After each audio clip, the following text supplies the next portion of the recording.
Relatives of patients who died when this hospital's oxygen supply ran out are overcome with grief. My boy had recovered 75%. If oxygen was available, he would have survived. But without oxygen last night, he died. Others vent their anger at hospital staff in the state of Karnataka. One man said his brother called him at midnight asking for help. We got a call at midnight that he's not getting his oxygen supply. He got married just 2 months ago. Now who will look after his family? Karnataka is one of India's richest states, but also one of the worst affected. Few places in the country have been spared by the second wave of the virus. The capital, New Delhi, set up its first oxygen generation plant after more than 50 patients died when their supply ran out. When we are completely dependent on supply chains and cylinders, then these problems are bound to arise. It is a great idea to overcome that problem.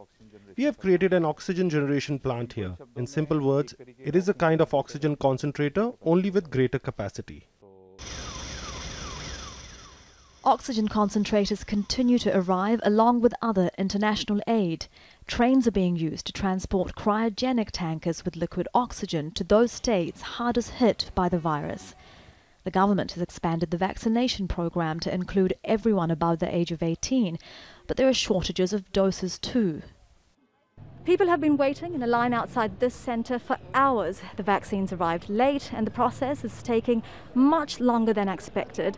And that's only leading to more frustration for people standing in queues where proper social distancing isn't possible. Gladwin Rawat, like hundreds of others, waited for more than 3 hours for his jab. I feel the delay in the center is the main issue because people have been waiting here since morning.